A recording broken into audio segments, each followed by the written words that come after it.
This video is sponsored by BenQ. Alright, the holidays are right around the corner and we've all been working hard this year, so I think it's only fair we treat ourselves, or maybe treat someone else. That's why I've put together a list of things that I've been using this year that I've found have been pretty useful in my office setup. So whether you're looking for something to boost your productivity or you're looking for something to make your life a bit more comfortable, here are 9 office upgrades that you should treat yourself to these holidays. Links are in the description if you want to check anything out. First on the list is a Xiaomi light bar. I spend a lot of time at the desk throughout the day, and I'm sure a lot of you do too, which can add a lot of strain to the eyes, especially at night when there's not a lot of ambient lighting. So I recommend a monitor light bar which can help reduce the strain on your eyes by lighting the area around the monitor, making the monitor's light less harsh. They also have a few benefits over a traditional lamp. First, they free up valuable table real estate, meaning your workspace stays clean, which I find helps me concentrate. And they're also designed to direct light away from the monitor so that it lights up your workspace without introducing glare to the monitor screen. This particular light bar from Xiaomi also has a really nifty wireless puck that you can easily use to adjust the temperature and the brightness of the light bar. Okay, so I'm kind of obsessed with flexibility in the workspace, so this next upgrade is mobile storage. I'm constantly looking for ways to make it easier to move my stuff around.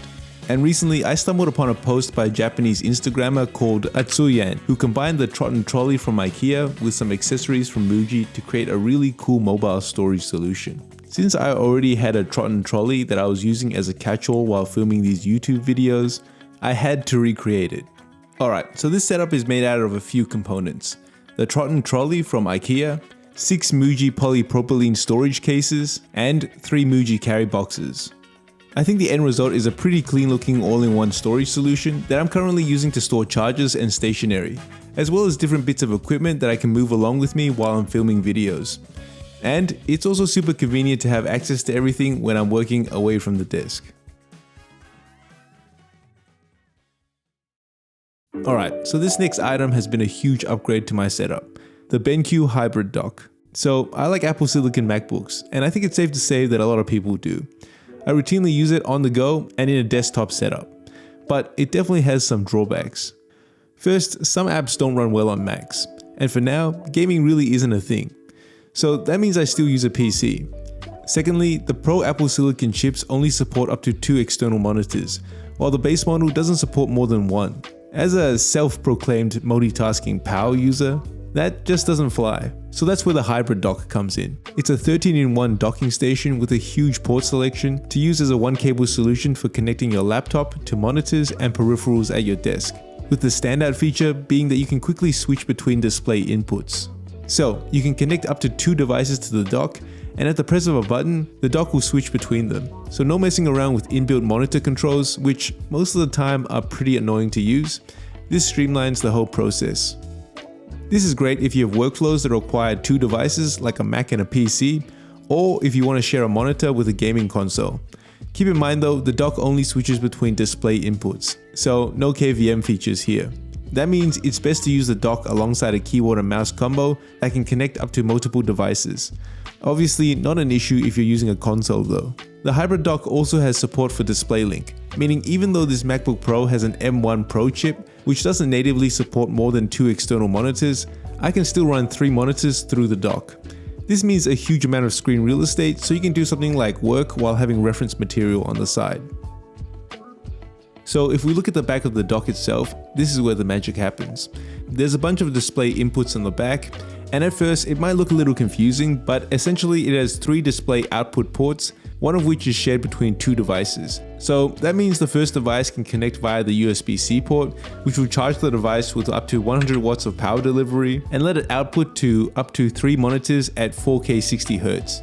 And this dock actually supports HDMI 2.1. So the second device can connect via HDMI 2.1 to run 1 monitor at 4K 120Hz or 8K at 60Hz. Of course, being a dock, it has a huge amount of other ports for connectivity too. So on the back we have a 10 gigabit USB-A port with 7.5 watts of power delivery, a gigabit Ethernet port, and 2 USB 2.0 ports. And what I really appreciate about this dock is that it actually has useful ports on the front too.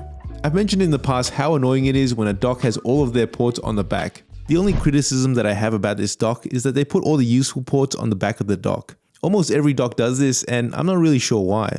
Like if I want to plug in an accessory, I don't really want to reach around to the back of the dock. So it's really nice to have ports that are in the front and easy to access. So we have two 10 gigabit USB-A ports with 7.5 watts of power delivery, one 10 gigabit USB-C port with 36 watts of power delivery, and a 3.5mm headphone jack. Thank you BenQ for sponsoring this video. Alright, next is the Elgato Streamdeck that I've only recently adopted into my workflow, but has already made a big difference in how I work. So to quickly explain what the Streamdeck is, it's a macro pad that lets you program each of the buttons to do a variety of different things. I've got the base 15 button model, but it's also available in the 6 button mini version, 32 button XL version, and a Streamdeck Plus version which includes dials and a touchscreen. One thing I found really helpful is the ability to open and resize windows. So for instance, since I know every week I'll need to review a project's budget, I've set the Streamdeck to start a new desktop, open and position the spreadsheet containing the budgeting information, as well as the folder where all incoming invoices are scanned into, and the folder where I store invoices once they've been approved. This way the layout is the same every time and I can get started all at the click of a button. I've also started using Robocopy to back up my data, so I use the Streamdeck to quickly insert the command so I don't have to go to the trouble of remembering anything. The key here is customizability, and there are so many options, you can make the Streamdeck whatever you want it to be. And one of the major advantages of the Streamdeck are the LCD screens behind each key, which means what's displaying on the key can change. This means you can customize each key, making it a lot easier to quickly identify your shortcuts. And it means the macro pad itself is dynamic. So even though the version I have is 15 keys, I can have different pages of shortcuts and have them in folders. And it can even change as you switch between apps. Okay, a clean setup means a clear mind. So I recently picked up a Dyson Gen 5 Detect. It's something that I've been eyeing for a while, but I couldn't really convince myself to pull the trigger until a couple months ago, and it's been a cleaning game changer. I picked up the complete model, which comes with a docking station and a bunch of extra cleaning heads. I really like the dock. It's a really convenient way to store the vacuum and the heads without having to drill holes in your walls, and it keeps the vacuum's battery topped up. And a definite standout feature of the vacuum is the fluffy optic cleaner head. You just don't realize how dirty your floors are until you see it with the laser head. And of course, it's so satisfying to go over it with the vacuum. For the desk, the complete package also comes with an extension hose and a non-scratch dusting brush that makes cleaning the desk super easy. If you care about sound, a nice set of headphones like the AirPod Maxes is a great way to upgrade your setup. Recently, I was gifted a pair of AirPod Maxes, which I've been loving. But they are quite expensive, so I don't know if I can wholeheartedly recommend this over something like the Sony XM5s, but the AirPod Maxes are definitely premium and they're definitely an office upgrade. So first of all, I think they're a really cool looking pair of headphones. In typical Apple fashion, they have a really nice modern industrial look to them, and the headphones just feel so premium.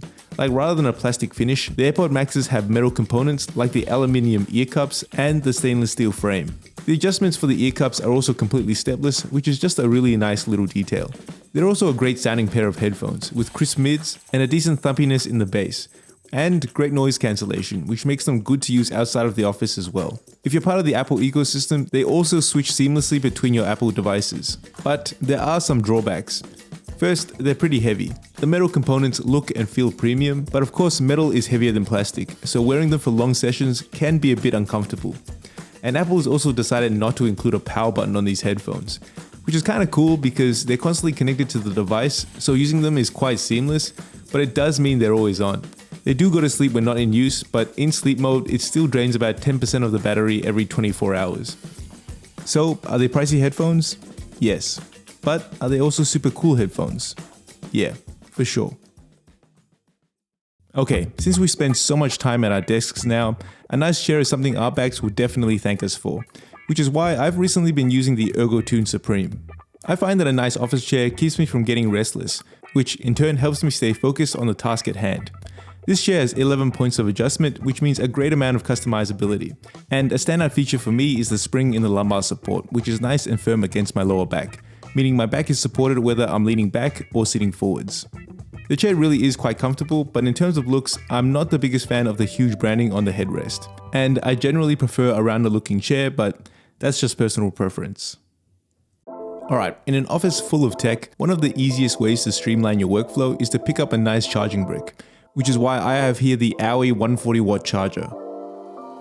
I try to avoid having to think about charging my devices. I don't want to have to look for a charger, and I don't want to have to look for a cable. So a powerful charging brick with multiple ports is always something that's nice to have. This particular brick delivers up to 140 watts, which is enough to fast charge any modern MacBook with the right cable. But it's also enough power to keep 2 MacBooks running simultaneously at 65 watts per USB-C port. Plus, it has an insanely small footprint compared to the stock 140 watt Apple charger, so it's a great charger to use on the go. Speaking of on the go, I'm also using this Key flash drive. It's a pretty simple device, but it's really something that's nifty to have. It's a 64 gig compact USB-C flash drive that I keep on my Keyring. Yes, cloud storage is a thing, but sometimes it's just a lot faster to plug in a flash drive to get the files you need. And transfer speeds are way faster, which comes in handy for bigger files. Alright, that's my list of office upgrades that you should treat yourself to these holidays. If there's anything you'll be incorporating into your setup, I'd love to know about it. Let me know in the comments below. Alright, don't forget to like and subscribe, and that's it. I'll see you guys next time.